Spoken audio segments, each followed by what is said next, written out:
မင်္ဂလာပါအခုကျမ intermittent fasting journey အတွေ့အကြုံလေးကိုကျမအင်္ဂလိပ်လို medium မှာရေးထားလေးကိုကျမမြန်မာလိုပြန်ပြီးတော့ပြောပြချင်လို့ပါဆိုတော့ကျမ medium မှာတော့ကျမ part A part B နဲ့ part F ထိရေးထားပါတော့ဆိုတော့အခုကျမ part A ကိုအရင်ဆုံးပြောပြပါမယ် part A ကတော့ကျမ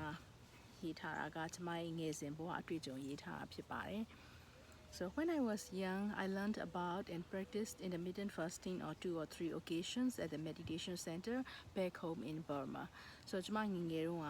ကျမဒီစာရှောင်တာပေါ့နော်အဲ့ဒါကိုဒီရိတ်တာဝင်တော့ပေါ့ရိတ်တာဝင်တဲ့ခါမှာကျမတို့ကဥပုသ်ဆောင်ရင်ဆိုနေလွဲညစာမစားဘူးပေါ့နော်သီလတစ်ပါးပေါ့နော်ဆိုတော့ fasting ကိုကျင့်ပြသွားတာပေါ့ intermittent fasting ကိုအဲ့လိုမျိုးကျမ2ခေါက်3ခေါက်လောက်တော့ကျမကျင့်ပူးပါတယ်မြန်မာနိုင်ငံမှာတော့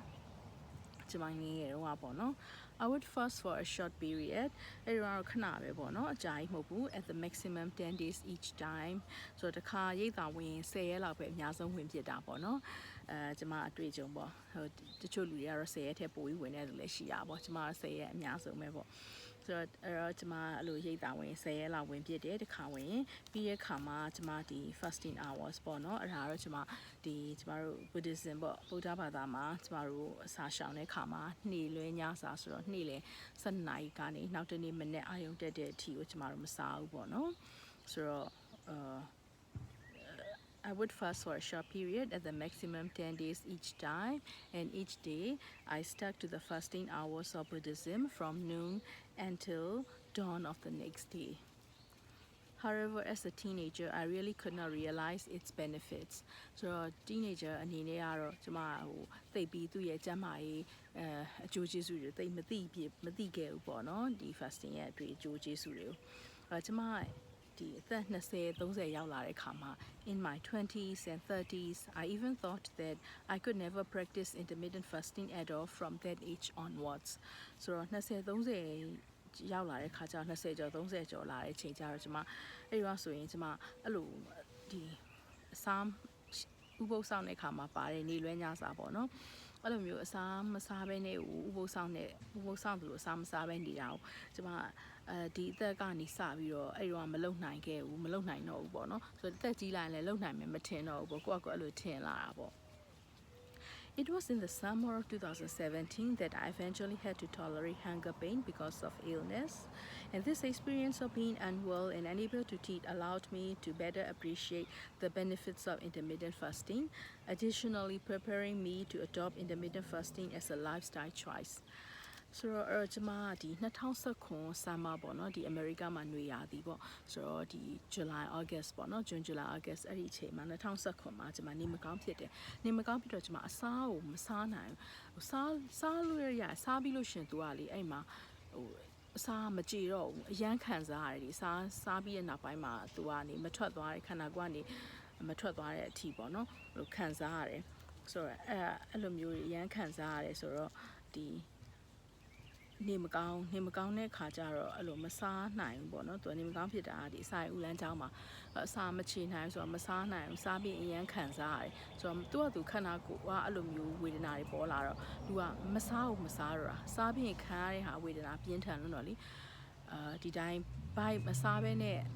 အစာမစားလို့ hunger pain ပေါ့နော်ဘိုက်စားတဲ့ထန်ကိုတော်သေးတယ်စားပြီးရင်ခံစားရတဲ့ဝေဒနာပိုဆိုးတော့လေအဲ့တော့ hunger pain ကိုခံနိုင်ရှိသွား tolerate လုပ်နိုင်သွားတယ်ပေါ့နော်အဲ့လိုမျိုးနေမကောင်းဖြစ်တဲ့အတွေ့အကြုံကြောင့်နေမကောင်းဖြစ်လိုက်တဲ့ခါကျတော့ကျမမစားဖြစ်တော့this experience of being unwell and unable to eat ပေါ့နော်အဲ့လိုမျိုးကျမနေမကောင်းဘူးမစားနိုင်ဘူးမစားနိုင်တဲ့ခါကျတော့ကျမအလွန်နေနဲ့ to better appreciate the benefits of intermittent fasting ဆိုအဲ့လိုမျိုးအတွေ့အကြုံရှိခဲ့တဲ့ခါကျတော့ကျမ intermittent fasting လေ့ကျင့်တဲ့အခါမှာအဲ့လိုမျိုးအရင်တော့အဲ့လိုအစားမစားပဲနေခဲ့တဲ့အတွေ့အကြုံကကျမမှာလာပြီးတော့ဟို intermittent fasting ကျင့်တဲ့အခါမှာလူကဒီအစာမစားတဲ့အချိန်မှာခံနိုင်ရှိသွားတာပေါ့နော်ဆိုတော့အဲ့လိုမျိုးနေမကောင်းဖြစ်ခဲ့လို့လဲကျွန်မ intermittent fasting ကျင့်လို့ရှိရင်လူကနေလို့ကောင်းလာမယ်ကျန်းမာရေးကောင်းတယ်ဆိုတော့ကျင့်ကျင်လာတာပေါ့နော်အဲ့လိုနေမကောင်းကြီးမားဖြစ်ခဲ့အတွေ့အကြုံလေးကြောင့် Additionally, preparing me to adopt intermittent fasting as a lifestyle choice. So, ကျွန်မဒီ intermittent fasting ကိုကျွန်မရဲ့ဒါ lifestyle ပေါ့နော်ကိုယ့်ရဲ့ဒီ lifestyle ပေါ့နော်နေ့တူကကိုယ်လေ့ကျင့်တဲ့ကျန်းမာရေးတဲ့ကျင့်တဲ့ပေါ့နေထိုင်နည်းပေါ့နော် lifestyle တရားနဲ့တရားတော့မတူပေါ့နော် lifestyle choice တွေအမျိုးစုံရှိတာမျိုးမျိုးရှိတာပေါ့ဆိုတော့ကျွန်မကဒါ intermittent fasting ကိုကျွန်မရဲ့ဒါ lifestyle choice အနေနဲ့ကျွန်မကျင့်သုံးလိုက်တာပေါ့နော်adopt လုပ်လိုက်တာပေါ့ Regarding the fasting hours, some studies have reported that only 14 hours fasting is needed for women. So the fasting ကျင့်တဲ့အချိန်တွေပေါ့နော်fasting hours တွေပေါ့ဆိုတော့တချို့studies တွေကကြတော့ဘာပြောလဲဆိုတော့ဘယ်လိုပြောလဲဆိုတော့သူတို့ပြောပြတာကသူတို့ဒီသုတေသနတွေပေါ့နော်သူတို့လေ့လာတဲ့သုတေသနတွေကတချို့သုတေသနတွေကြတော့အမျိုးသမီးတွေအတွက်က14နာရီကျင့်ရပြီဆိုတော့ only 14 hours fasting ပေါ့နော်အမျိုးသမီးတွေ14နာရီကျင့်လို့ရှိရင်လုံလောက်တယ်အဲ့လိုပြောကြပါတယ် and I remember that it took me a few weeks to stick to even 12 hours let alone the 16-hour fast that Buddhists, specifically monks, nuns, yogis, and laymen on the Sabbath practice regularly. So, ကျွန်မစကျင်တော့ဆိုလို့ရှိရင်ကျွန်မအဲ့လို16နာရီမပြောနဲ့12နာရီရဖို့တော့မှတော်တော်ချက်ချင်းမရဘူးချက်ချင်း12နာရီလောက်မကျင့်နိုင်ဆိုတော့နှစ်ပတ်သုံးပတ်လောက်ကြာတယ်12နာရီထိနေနိုင်ဖို့တော့လေ16နာရီထိရဖို့မပြောနဲ့ပေါ့နော်7နာရီထိနေနိုင်အောင်တော့မှကျွန်မအဲ့လိုနှစ်ပတ်သုံးပတ်လောက်ချိန်ယူပြီးတော့လေ့ကျင့်ခဲ့ရတယ်ဆိုတော့ကျွန်တော်တို့ဗုဒ္ဓဘာသာမှာဆိုလို့ရှိရင်သူကနေလွဲညစာမစားဘူးဥပုသ်ဆောင်နေပေါ့နော်ဝီကာလာဘောဇနာသီလပေါ့အဲ့ဒီသီလအတွက်ဆိုလို့ရှိရင်ကျွန်တော်16နာရီလောက် fast လုပ်တာပေါ့နော်ဆိုတော့ဗုဒ္ဓဘာသာမှာဆိုလို့ရှိရင်တော့ဒါဖုန်ကြီးသီလရှင်ယောဂီတွေနောက်ရိတ်သာဝင်တဲ့အကုန်ယောဂီတွေပေါ့နော်ယောဂီနောက်ဒီဥပုသ်ဆောင်တဲ့သူပေါ့ရိတ်သာမဝင်လဲအိမ်မှာဥပုသ်ဆောင်တဲ့သူတွေကတော့16နာရီလောက်ကိုတော့အစာမစားဘဲနဲ့ဥပုသ်ဆောင်တာပေါ့နော်ဝီကာလာဘောဇနာသီလဆောင်ထိန်တာပေါ့ Therefore I'm inspired if someone can manage at the very first stage of this behavior adoption more than 12 hours a day ဆိုတော့အဲ့ဒါကြောင့်မလို့ကျွန်မတစုံတစ်ယောက်ကပေါ့နော်တဦးတစ်ယောက်ကသူတို့စပြီးလေ့ကျင့်တဲ့အခါမှာ intermittent fasting စကျင့်တဲ့အခါမှာသူတို့12နာရီဒါမှမဟုတ်7နိုင်တဲ့ပို့ပြီးနေနိုင်တယ်စကျင့်ကစားအချိန်မှာအဲ့လိုနေနိုင်တယ်ဆိုလို့ရှိရင်ကျွန်မအရန်ကိုကျွန်မအားကြတယ်ပေါ့နော် inspire ဖြစ်တာပေါ့နော်အဲ့လိုလေးစားတယ်ပေါ့ဘာလို့ဆိုကျွန်မတို့ကအဲ့လိုမနေနိုင်ခဲ့ဘူးဆိုတော့ကျွန်မနှစ်ပတ်သုံးပတ်လောက်ကိုတော်တော်အချိန်ယူခဲ့ရတာပေါ့နော်စကျင့်တော့ဆိုတော့ကျွန်မအဲ့လို8နိုင်လောက်ရဖို့တော့8နိုင်ဆိုဒီလိုပေါ့ညစာစားပြီးလို့ရှင်တခုကစားကျင်တာပေါ့နော်ညစာစားပြီးနောက်2နိုင်လောက်နေလို့ရှင်မအိတ်ခင်လဲအသီးလေးဖြစ်ဖြစ်ပါဇက်ထဲမှာတခုလေးပေါ့နော်အဲ့လိုစားတဲ့လေ့ကျင့်ရှိနေတော့အဲ့ဒီကျင့်ကိုတော်တော်စူးစမ်းပြီးတော့ဒီ fasting ကိုကျင့်တဲ့အခါမှာအဲ့ဒီလေ့ကျင့်တော်တော်စူးစမ်းဖြောက်ခဲ့ရတာပေါ့ So now I am for me during the first month of practicing I observed and felt the benefits after I reached 15 hours of fasting ဆိုတော့ကျွန်မအနေနဲ့ကလို့စပြီးကျင့်တဲ့ပထမလမှာဆိုလို့ရှိရင်ကျွန်မဘာသတိထားမိလဲဆိုတော့ကျွန်မ15နာရီလောက် fasting ကျင့်လို့15နာရီလောက်ရောက်သွားပြီဆိုလို့ရှိရင်ကျွန်မတော်တော်ဒီသူ့ရဲ့အကျိုးကျေးဇူးတွေပေါ့နော်နေလို့ကောင်းတဲ့ကျန်းမာရေးအကျိုးကျေးဇူးတွေစပြီးရရှိလာတယ်ခံစားရတယ်ပေါ့နော်ခံစားပြီးတော့အဲ့လိုမျိုးသတိထားမိတယ်ကိုယ့်အကိုလည်းခံစားလာတယ်အကျိုးကျေးဇူးတွေကိုဒီကျန်းမာရေးခန္ဓာကိုယ်မှာပေါ်လာတဲ့အကျိုးကျေးဇူးတွေကိုယ့်အကိုသတိထားမိတယ်ခံစားလို့ရလာတယ်ပေါ့နော်So now I'm quite able to tolerate up to 18 to 19 hours although this is only on rare occasions အခုဆိုလို့ရှိရင်ကျွန်မက18နာရီ19နာရီလောက်ကိုကောင်းကောင်းမစားဘဲနေနိုင်လာပြီအဲ့ဒီတော့ရေးထား2020မှာကျွန်မရေးထားတာပေါ့နော်ဒီarticleရေးထားတော့အဲ့ဒီတော့ဆို18 19လောက်ထိနေလို့ရတယ်ပေါ့အခုဆိုရင်တော့ကျွန်မအကြာကြီးနေနိုင်သွားပြီပေါ့နော်မစားဘဲနဲ့ကျွန်မ82နာရီထိနေလို့ရပါပြီဆိုတော့2020တုန်းကဒီarticleရေးထားတော့ကျွန်မ18နာရီ19နာရီထိနေလို့ရပါပြီဆိုပြီးရေးထားတာပေါ့ဒါပေမဲ့အဲ့ဒီတော့ကတော့အဲ့လို18 19ကတော့တခါတလေမှပဲမစားပဲ18 19လောက်ထိနေတာပေါ့နော်အဲ့ဒီတော့အများသောအားဖြင့်ကတော့16ပေါ့ဆိုတော့အခုကတော့အကြာကြီး82နာရီထိရသွားပြီ When completing 16 hours, I feel the benefits very well. ဆိုတော့16နိုင်လောက်16နိုင်မစားဘဲနဲ့16နိုင်ပြည့်သွားတဲ့အချိန်မှာပေါ့နော်ကျမသူ့ရဲ့ကျမအကျိုးကျေးဇူးတွေကိုအရန်သိသိသာသာကိုခံစားရတယ်ကျမရဲ့ my belly fat disappeared အဲ့တော့ဘိုက်ပူတာပေါ့နော်ဒီအမျိုးသမီးတွေဆိုတော့သက်ကြီးလာရင်ဘိုက်ပူလာတဲ့သူရှိရဲများသောအားဖြင့်ပူလာတတ်ကြရပေါ့နော်ဆိုတော့ဘိုက်ပူတာဘိုက်ရွှဲတာပေါ့နော်အဲ့ဒါဘိုက်မှာ one bite မှာရှိအစီကပျောက်သွားတယ်အစီကြီးကျသွားတယ်ပေါ့နော် and I could not be happier ဆိုတော့ဒါအမျိုးသမီးတွေဆိုလှကျင်တာပဲပေါ့နော်ဆိုတော့ကျမလည်းဘိုက်မှာဘိုက်ပူတာပေါ့နော်ဘိုက်ရွှဲတာအစီကြီးကျသွားတဲ့ခါကျတော့အယံဝမ်းသာသွားတာပေါ့I had never thought that I would have a body weight of 120 pounds in my early 40s. ဆိုတော့ကျမအသက်ဒီ40ကျော်ပေါ့နော်အဲ့ဒီတော့ရေးရဲ့ချိန်တော့ဆိုရင်ကျမအသက်40ကျော်ကစားပေါ့နော်အဲ့ဒီချိန်မှာဆိုလို့ရှိရင်ခန္ဓာကိုယ်ရဲ့အလေးချိန်က120ပြန်ရောက်သွားတယ်ဆိုတော့120ရောက်ဖို့ဆိုတာဟိုဘယ်တော့မှမမျှော်လင့်ရဲဘူးပေါ့နော်မတွေးရဲဘူးပေါ့နော်အဲ့လောက်ရောက်ပါမလားဟို weight ကတက်လာပဲရှိတာပေါ့နော်တက်လာဆိုတော့120ပြန်ရောက်သွားတဲ့အချိန်မှာအရင်တော့ဘယ်လို့မှမမျှော်လင့်ရဲတာမမျှော်မှန်းရဲတာဖြစ်လာတယ်ပေါ့In my 30s I had been a bit chubby ဆိုတော့ကျမအသက်30ကျော်တော့ဆိုရင်ကျမအဲ့လိုမျိုးနည်းနည်းဝဝပြည့်လေးပေါ့နော်အဲ့လို chubby ပေါ့နော်ဖိုင်လေးပေါ့ပြည့်လေးပေါ့ and I was often mistaken for being pregnant အဲ့တော့ဆိုရင်ကျမကိုဝင်ရှိရလို့တော့ထင်တာပေါ့နော်သူများတွေကA few years ago at the dollar store in Colombia ဆိုတော့နှစ်အနေငယ်တုန်းက2020မတိုင်ခင်ပေါ့နော်ဒီ article မရေးခင်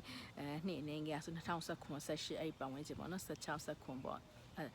15ပေါ့အဲ့ဒီချိန်တွေတော့ဆိုလို့ရှိရင်ကျမလေကိုလံဘီယာမှာဒီကိုလံဘီယာမြို့မှာနေတဲ့အချိန်တွေတော့ကျမဒေါ်လာစတူသွားတာပေါ့နော်သွားလို့အဲ့တရက်ကြာတော့ကျမဒေါ်လာစတူသွားနေကျမ washroom သုံးကျင်တယ်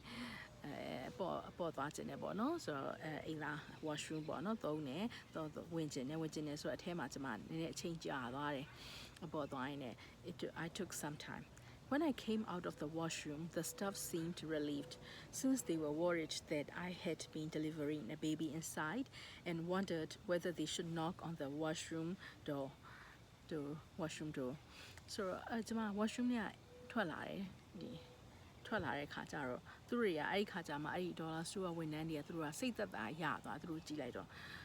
စိတ်သက်သာရတာဘာဆိုတော့သူတို့ကစိတ်ပူနေတာကျမအထဲမှာများခလေးများမွေးနေလားပေါ့ဆိုသူတို့ကကျမကိုဝင်နဲ့ထင်လို့အထဲမှာခလေးမွေးနေလားသူတို့ရဲ့တကား washroom တကားဟောက်လာများခောက်ရတော့မလားပေါ့နော်အခုညီလိုလားပေါ့အဲ့လိုလာမေးရမလားအဲ့လိုတော့သူတို့ထင်တယ်တဲ့ဆိုတော့သူတို့အဲ့လိုပြောပြတာပေါ့နော်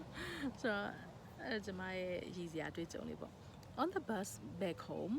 Some people gave up their seat for me since they wanted to give priority to the pregnant woman. So ရန်ကုန်မှာလည်းမြန်မာနိုင်ငံမှာတော့လည်းကျမဘတ်စကားစီးတဲ့အခါမှာဘတ်စကားပေါ်မှာချို့လူတွေကကျမကိုမြင်လို့ရှင်နေရာဖယ်ပေးကြတယ်ထိုင်နေလူပေါ့နော်ကျမနေရာမရှိမတက်ရက်နေသူကနေရာဖယ်ပေးပြီးတော့ဘာဖြစ်လို့လဲဆိုတော့ကျမတို့မြန်မာနိုင်ငံမှာရန်ကုန်မှာကြတော့ဘိုက်ကြီးတဲ့ဆိုလို့ရှင်ကိုဝင်ဆောင်ဆိုလို့ရှင်ဆိုတော့ဦးစားပေးချင်တာပေါ့နော်နေရာဖယ်ပေးတာပေါ့ဆိုတော့အဲ့လိုမျိုးကြုံခဲ့ရတယ်ကျမတို့လိုpregnant woman ကိုဝင်ဆောင်လို့ထင်ခံရပါတော့So I have found it helpful to share my funny stories as a way to motivate and entertain my peers who may have had similar experiences or who may want to try intermittent fasting. So ကျမရဲ့ဒီအတွေ့အကြုံပေါ့နော်ရည်စရာအတွေ့အကြုံတွေပေါ့နော်ဒီကျမရဲ့ကိုတွေ့ stories လေးတွေပေါ့နော်ဇလန်းပုံမြင်လေးတွေပေါ့တွေ့ကြုံလေးတွေကိုကျမပြောပြတာအကျိုးရှိမယ်လို့ထင်တယ်။ဘာလို့ဆိုတော့အဲ့လိုမျိုးလေးပြောပြတဲ့ခါကျတော့ဒီလိုမျိုးကျမနဲ့ဘဝတူတွေပေါ့နော်သူတို့ကျမ motivate လုပ်ပေးနိုင်မယ်စိတ်အားထက်သန်လာအောင်ပေါ့နော်intermittent fasting ကျင့်ဖို့စိတ်အားထက်သန်လာအောင်ကျင့်စိတ်ပေါ်လာအဲ့လိုမျိုးအကျိုးရှိမယ်လို့ကျမမျှော်လင့်နေအဲ့လိုထင်တယ်ပေါ့နော်နောက်ပြီးတော့သူတို့လည်းဒါကိုကရည်စရာပုံမြင်လေးရည်စရာကိုရဲ့တကယ်ဘဝဇလန်အတွေ့အကြုံလေးဆိုတော့ပြင်းလဲပြေမယ်ပေါ့နော်ပျော်စရာလဲကောင်းမယ် entertain ဖြစ်မယ်ပေါ့နော်အဲ့လိုလဲယူဆရဲဆိုတော့အဲ့ဒါကြောင့်မလို့ကျွန်မပြောပြချင်တာပါနောက်ပြီးတော့အဲ့လိုမျိုးပေါ့နော်ကိုနဲ့ဘဝတူတွေပေါ့ကျွန်မလိုမျိုးပဲဘိုက်ကြီးတယ်လို့အထင်ကိုဝင်ဆောင်လို့အထင်ခံရတဲ့သူတွေရှိမယ်ဘိုက်ပူလို့ပေါ့နော်နောက်ပြီးတော့ intermittent fasting ကျင့်ကျင်တဲ့သူတွေရှိမယ်လို့လူတွေအတွက်အကျိုးရှိမယ်လို့ထင်လို့ကျွန်မဒီခီးစရာအဖြစ်အပျက်လေးကိုပြောပြချင်တာပါ So these two articles and information they provide were touching to me at the start of my intermittent fasting practice and to motivate me to keep practicing. So ကျွန်မဒီ media မှာကျွန်မ article လေးနှစ်ခုရေးထားတယ်ထည့်ထားပါတယ် ideapod.com ရဲ့ ncbi.gov.gov ရဲ့ so ဒီ articles လေးနှစ်ခုကနေသူတို့ကနေရလာတဲ့ကျွန်မဖတ်ပြီးတော့သိလာတဲ့ information ပေါ့နော်ကျွန်မရဲ့ဘ ഹു တုတအတွေ့အကြုံတွေကဒီ information တွေကကျွန်မအတွက်ကိုအရန်ကိုလူကဖတ်လိုက်တဲ့အခါမှာရင်မှာခံစားရတယ်ပေါ့နော် touching ပေါ့နော်အရန်ရင်နဲ့ထိရပေါ့နော်အဲ့လို touching ဖြစ်တယ်ဘာဖြစ်လို့လဲဆိုတော့ကျွန်မဒီအဲ့ article လေးကိုဖတ်တာကျွန်မ intermittent fasting စကျင့်ခါစားမှာဖတ်မိရဖတ်ဖြစ်တယ်ပေါ့နော်ဖတ်တဲ့အခါမှာသူတို့ကကျွန်မ touching ရင်ကိုထိစေတယ်ဒီထဲမှာထိရောက်တယ်ပေါ့နော်ထိသွားတယ်အဲ့လိုထိစေတဲ့ article လေးဖြစ်တယ်ပြီးတော့သူတို့ကကျွန်မကိုဒီ fasting ကိုဆက်ပြီးတော့လေ့ကျင့်ပြအောင်လဲကျွန်မကို motivate လုပ်တယ်ပေါ့နော်စိတ်တဲ့ခွန်အားပေါ့နော် motivate ဖြစ်စေပေးပါတယ် Although I could not and I did not aim to practice 72 hours fasting I found the research findings on 72-hour fast intriguing since I have a strong family history of lung cancer and breast cancer from my father's side, and I have been wanting to reduce this unpreventable genetic risk. So, ကျွန်မဒီလိုမျိုး92နာရီလေ့ကျင့်ဖို့တော့မရည်ရွယ်ဘူးပေါ့နော်92နာရီလေ့ကျင့်ဖို့တော့မရည်ရွယ်ပါဘူးဒါပေမဲ့လည်းကျွန်မဒီသူတို့ရဲ့ research ဒီ article တွေပေါ့နော်သူတွေသနားတွေမှာသူတို့ကပြောတယ်92နာရီလေ့ကျင့်လို့ရှိရင်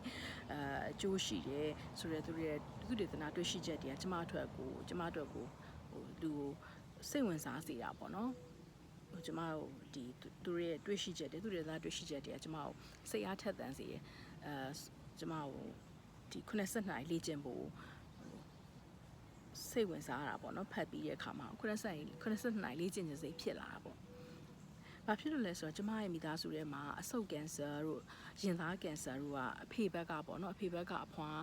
ကအဲ့လိုမျိုးရင်သားကင်ဆာအဆုတ်ကင်ဆာဖြစ်ဘူးတော့လေဆိုတော့ကျမလည်းအဲ့လိုလေ့ကျင့်ခြင်းစိတ်ဖြစ်လာတာပေါ့နော်ကိုရဲ့မိသားစုထဲမှာလည်းဒီလိုမျိုးကင်ဆာဖြစ်တဲ့လူတွေရှိရဆိုတော့92နိုင်လေ့ကျင့်လို့ရှင်အရန်အကျိုးရှိတယ်ပေါ့နော်ကင်ဆာကာကွယ်ရဲဆိုတာသိရတော့ကိုအတွက်ကကိုဘွားနဲ့တိုက်ဆိုင်နေတော့လေ့ကျင့်ခြင်းစိတ်ဖြစ်လာတာပေါ့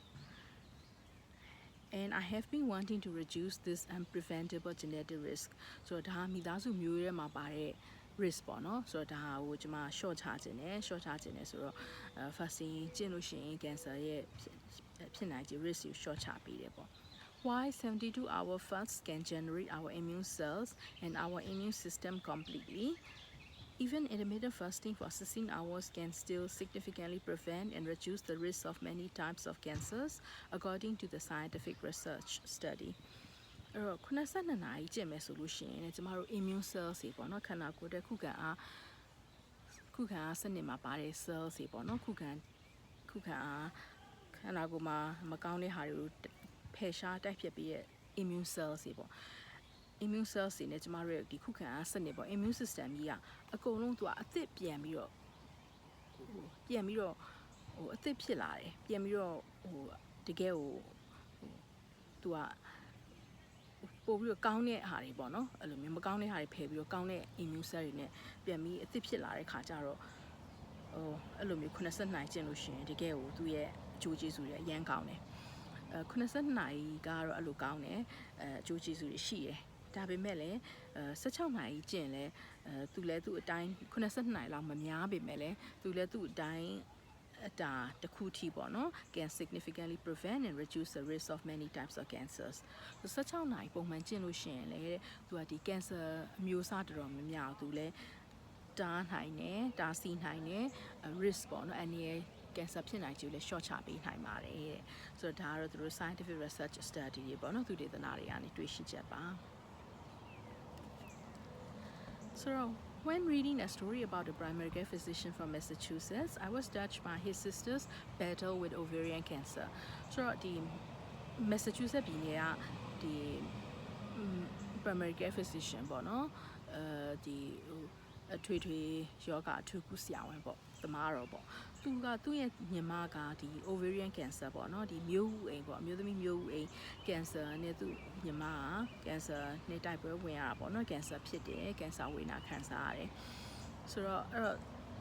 သူညီမအဲ့လိုဖြစ်ပြီးတော့သူညီမလေးကစုံသွားတဲ့အခါကျသူ့ရဲ့တူလေးတူမလေးသူဆက်ပြီးစောင့်ရှောက်ရတာပေါ့နော်ဆိုတော့အဲ့တော့သူကအဲ့နဲ့ fasting ကိုသူ့မှာ cancer မဖြစ်အောင်လို့သူ fasting ကိုကျင့်တာပေါ့ဆိုတော့သူ့ရဲ့ story လေးကကျမအတွက်လည်းအဲ့လို touching ဖြစ်တယ်ဘာဖြစ်လို့လဲဆိုတော့ကျမကိုယ်တိုင်ကလည်းကျမဒီsubmucosal fibroid နဲ့ endometriosis cyst ပေါ့နော်ဒီသက်အိမ်မှာအလုံးကသူကတကယ်ကိုဒုက္ခပေးတယ်အလုံးမှာလည်းမျိုးရှိတာပေါ့ type 3မျိုးလောက်ရှိတယ်။ကျွန်မ type ကဒုက္ခပေးတဲ့ type ပေါ့နော်သွေးရမ်းသွန်တဲ့ type ပေါ့ဆိုတော့အဲ့ဒီဟာရနောက်ပြီးတော့ကျွန်မဒီ ovarian cyst မျိုးအိမ်မှာလည်းအရေးကြီးကြိတ်လေးရှိတယ်။ဆိုတော့အဲ့လိုမျိုးကျွန်မတော်တော်ဒုက္ခခံခဲ့ရ2016တုန်းကဆိုတော့အဲ့ဒါကြောင့်ကိုယ်နဲ့အဖြစ်ပြက်ချင်းတူတဲ့ခါကျကျွန်မသူ့ရဲ့ story လေးဖတ်ရတဲ့ခါမှာရင်ထဲမှာတော်တော်ခံစားရတာပေါ့ Based on my previous women's health gynecological history, I was motivated to adopt and adhere to intermittent fasting as a way to prevent potential cancers. So ကျမရဲ့အရင်တော့အမျိုးသမီးဒီကျန်းမာရေးပေါ့နော်အမျိုးသမီးမိရပေါ့အမျိုးသမီးကျန်းမာရေးရာဇဝင်အရာဖြစ်ခဲ့တဲ့ရာဇဝင်အရာဆိုတော့အဲ့လိုမျိုးဖြစ်ခဲ့တော့ပေါ့နော်အမျိုးသမီးယောဂါဖြစ်ခဲ့တဲ့ခါကျတော့ကျမဒီလိုမျိုး intermittent fasting ကိုဒီလိုမျိုးဒီအမျိုးသမီးcancer တွေပေါ့နော်ဖြစ်နိုင်ခြေရှိတဲ့ဖြစ်ဖို့လားလာတွေရှိတဲ့ဒီအမျိုးသမီး cancer တွေကိုကာကွယ်ဖို့အတွက် intermittent fasting ကိုကျင့်မယ်။နောက်ပြီးလေ့ကျင့်လိုက်လို့ရှိရင် intermittent fasting ကိုပုံမှန်လေ့ကျင့်မယ်ဆိုလို့ရှိရင်ဒီလိုမျိုး cancer ဖြစ်နိုင်ခြေ short ချပေးနိုင်မယ်ဆိုတော့ကျင့်စစိတ်တွေတဖွာပေါ့နော်ပေါ်တဲ့ပို့ပြီးတော့ motivated ပေါ့ကျင့်စိတ်ပေါ်တဲ့ပို့ပြီးပေါ်လာတာပေါ့Also, I noticed that my concerns for women's health were reduced after I adopted the health behavior of intermittent fasting. တော့ကျမကိုယ်တိုင်လည်း intermittent fasting ကျင့်ပြီးတဲ့အခါမှာဒီအမျိုးသမီးကျန်းမာရေးနဲ့ပတ်သက်တဲ့ကျမရဲ့စိတ်ပူတာတွေပေါ့နော်အဲ့ဒါတွေတော်တော်လေးကိုရော့ကျသွားတယ်အမျိုးသမီးကျန်းမာရေးနဲ့ပတ်သက်ပြီးတော့ကိုယ်တိုင်ခံစားရတဲ့အတွေ့အကြုံပေါ့နော်အဲ့ဒါလေးကကိုစိတ်ပူတဲ့ဟာတွေဖြစ်လာမလားပေါ့ဥပမာတရင်အလုံးဆိုရင်တရင်အလုံးထုတ်ထားပြီးလည်းအချိန်ရွေးပြန်ဖြစ်နိုင်တာပဲဆိုတော့အဲ့လိုဖြစ်လာမလားဆိုစိတ်ပူရတာပေါ့နော်တရင်ရှိနေသေးရစိတ်ပူတဲ့ဟာတရင်လုံးဖြစ်မလားထပ်ဖြစ်မလားပေါ့နော်အဲ့လိုမျိုးအသိသာကြုံတွေ့ရတယ်ခံစားရတယ်ဒီ benefits တွေရရှိရပေါ့